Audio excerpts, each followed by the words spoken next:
नमस्कार, आप देख रहे हैं 4 PM। मैं हूं आपके साथ सिमरन। इस बुलेटिन में हम बात करेंगे देश और दुनिया की तमाम बड़ी खबरों की, लेकिन उससे पहले एक नजर आज की मुख्य सुर्खियों पर। कांग्रेस नेता राहुल गांधी का आज रायबरेली में दौरा। पिछवरिया गांव में अनुसूचित जाति के युवक की हत्या के मामले में उसके परिजनों से मिले।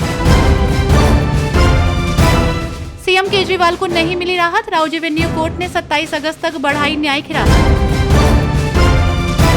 लेटरल एंट्री के विज्ञापन पर केंद्र सरकार ने लगाई रोक, यूपीएससी को सीधी भर्ती रोकने का दिया आदेश। स्पीकर ज्ञानचंद्र गुप्ता ने भूपेंद्र हुड्डा को दी चुनौती। ज्ञानचंद्र गुप्ता ने कहा, मैं कांग्रेस पार्टी और भूपेंद्र सिंह हुड्डा से कुछ सवाल पूछना चाहता हूं। बदलापुर में हुई हत्या को लेकर प्रियंका चतुर्वेदी ने शिंदे सरकार पर बोला हमला। कहा, जो महिलाएं प्रदर्शन कर रही हैं उन्हें मुख्यमंत्री माझी लाडली बहना योजना का लाभ नहीं बल्कि महिला सुरक्षा चाहिए। आज देश के पूर्व प्रधानमंत्री राजीव गांधी की जयंती है। इस मौके पर लोकसभा में विपक्ष के नेता राहुल गांधी अपने दिवंगत पिता राजीव गांधी को श्रद्धांजलि देने उनकी समाधि स्थल वीर भूमि पहुंचे। भारत के पूर्व प्रधानमंत्री राजीव गांधी की 80वीं जयंती पर पूरा देश उनको याद कर रहा है। इस कड़ी में दिल्ली में भारत के पूर्व प्रधानमंत्री राजीव गांधी की 80वीं जयंती पर संविधान सदन के सेंट्रल हॉल में राजीव गांधी की जयंती के अवसर पर कांग्रेस नेताओं ने उन्हें श्रद्धांजलि अर्पित की, जिसमें सोनिया गांधी, मल्लिकार्जुन खड़गे समेत कई दिग्गज शामिल हुए। तो वहीं इस मौके पर लोकसभा में विपक्ष के नेता राहुल गांधी अपने दिवंगत पिता राजीव गांधी को श्रद्धांजलि देने उनके समाधि स्थल वीर भूमि पहुंचे। यहाँ पर उन्होंने भारी बारिश के बीच अपने दिवंगत पिता को श्रद्धांजलि अर्पित की और इस दौरान राहुल गांधी के साथ रॉबर्ट वाड्रा और उनके बेटे भी साथ रहे। इस मौके पर उनके साथ कई कांग्रेसी नेता मौजूद रहे। चुनावी तारीखों के ऐलान से पहले महाराष्ट्र का सियासी पारा हाई चल रहा है। इस बीच शिवसेना यूबीटी सांसद संजय राउत ने भाजपा पर हमला बोला है। उन्होंने कहा कि महाराष्ट्र में इन लोगों के बीच आपस में ही झगड़ा चल रहा है, खासकर देवेंद्र फडणवीस जो उनके साथ दिखते तो हैं। महाराष्ट्र में भले ही चुनावी तारीखों का ऐलान अभी ना हुआ हो, लेकिन इस सियासी बयानबाजी जारी है। इस बीच शिवसेना यूबीटी सांसद संजय राउत ने एक बार फिर बीजेपी और महाराष्ट्र सरकार पर हमला बोला। उन्होंने कहा, महाराष्ट्र में महायुति गठबंधन नाम की जो खिचड़ी पकी है वो पूरी खिचड़ी अगर आप देखेंगे तो इसका कोई मेल नहीं है, लेकिन राष्ट्रवादी कांग्रेस पार्टी को तोड़कर फिर भी खिचड़ी पकाने की कोशिश हो रही है। भाजपा पर आरोप लगाते हुए उन्होंने कहा कि महाराष्ट्र में इन लोगों के बीच आपस में ही झगड़ा चल रहा है, खासकर देवेंद्र फडणवीस जो उनके साथ दिखते तो हैं लेकिन है नहीं।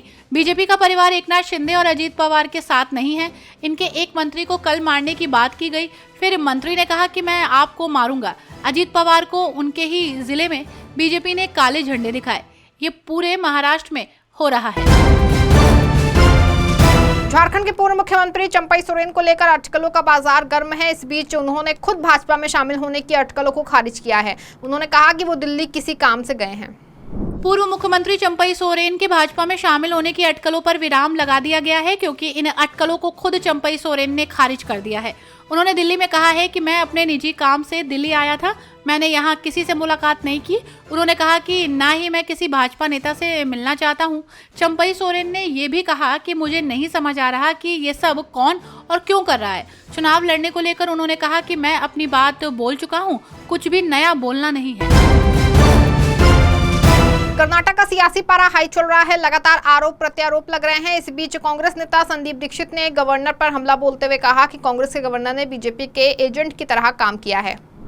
कांग्रेस नेता संदीप दीक्षित ने एक बार फिर भाजपा पर हमला बोला। उन्होंने कहा कि कर्नाटक के गवर्नर ने बीजेपी के एजेंट के रूप में काम किया है। बीजेपी ने गवर्नर के सामने कुछ ऐसे तथ्य रखे जो गलत थे, उनमें पूरी सूचना नहीं थी। जब सिद्धारमैया की पत्नी को कंपनसेशन मिला तो उस वक्त बीजेपी की सरकार थी, तो क्या उस वक्त से लेकर आज तक बीजेपी को पता नहीं लगा कि सिद्धारमैया की पत्नी को क्या दिया गया है? उन्होंने कहा कि उसी समय बीजेपी को सब कुछ पता करना चाहिए था। उस समय बीजेपी की सरकार थी। बीजेपी के झूठ की बिना पर गवर्नर ने मुकदमा चलाने की अनुमति दी, तो इस पर सवाल उठना लाजमी है। हरियाणा में विधानसभा चुनाव के मद्देनजर सियासी हलचल और तेज हो गई है। इस बीच रणजीत सिंह चौटाला के बगावती तेवर सामने आए हैं। चुनाव के मद्देनजर रानिया सीट को लेकर के रणजीत सिंह चौटाला की प्रतिक्रिया सामने आई है। उन्होंने कहा कि वो रानिया से चुनाव जरूर लड़ेंगे और जीतेंगे। हरियाणा में होने वाले विधानसभा चुनाव को लेकर सियासी हलचल तेज हो गई है और इस बीच बीजेपी में रानिया विधानसभा सीट को लेकर मतभेद उभर कर सामने आए। सिरसा के कलानवाली में प्रदेश के बिजली मंत्री चौधरी रणजीत सिंह चौटाला ने बड़ा बयान दिया है। वो रानिया विधानसभा सीट को लेकर एक तरफ से बगावत पर उतर आए हैं। चौधरी रणजीत सिंह चौटाला ने कहा कि रानिया से बीजेपी मुझे टिकट देती है तो ठीक, वरना पार्टी अपना देखे। रानिया से चुनाव जरूर लड़ूंगा और जीतूंगा भी। मैं चौधरी देवीलाल का बेटा हूं। प्रदेश की 90 विधानसभा सीटों पर मेरा अपना जनाधार है।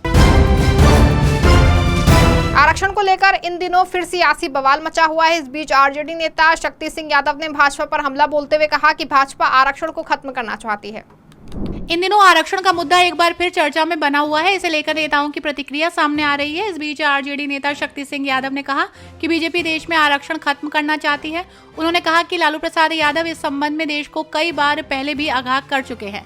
उन्होंने कहा कि संघ लोक सेवा आयोग के माध्यम से लेटरल एंट्री के जरिए आईएएस अधिकारियों की अगर सीधी भर्ती होगी तो देश के पिछड़े वर्ग के लोगों के साथ भेदभाव होगा। उन्होंने कहा कि अगर आरक्षण का लाभ नहीं मिला तो प्रभावशाली लोग आगे आएंगे, वंचित नहीं। जीशान बाबा सिद्दीकी द्वारा दिए गए बयान से अटकलों का बाजार गर्म हो गया है। दरअसल जीशान सिद्दीकी ने अजित पवार की हालिया यात्रा को सफल बनाया, जिसके बाद उनके बयान के कई मतलब निकाले जा रहे हैं। कांग्रेस पार्टी के नेता जीशान बाबा सिद्दीकी के बयान से महाराष्ट्र का सियासी पारा चढ़ गया है। दरअसल जीशान सिद्दीकी ने अजीत दादा पवार की हालिया यात्रा को सफल बताया। उन्होंने कहा कि इस यात्रा में हजारों लोग शामिल हुए थे और अजीत दादा पवार का भव्य स्वागत किया गया, जो महाराष्ट्र के उप मुख्यमंत्री हैं। सिद्दीकी ने स्पष्ट किया कि वो एक विधायक होने के नाते अपने इलाके के मतदाताओं की समस्या को लेकर उनसे मिलने गए थे और इस मुलाकात में कोई राजनीतिक उद्देश्य नहीं था।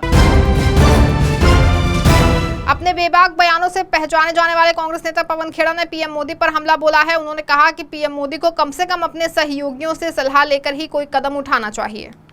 कांग्रेस नेता पवन खेड़ा ने पीएम मोदी और बीजेपी पर निशाना साधा। केंद्रीय मंत्री चिराग पासवान के बयान पर कांग्रेस सांसद पवन खेड़ा ने कहा कि प्रधानमंत्री को ये समझ जाना चाहिए कि अब वे गठबंधन सरकार में हैं।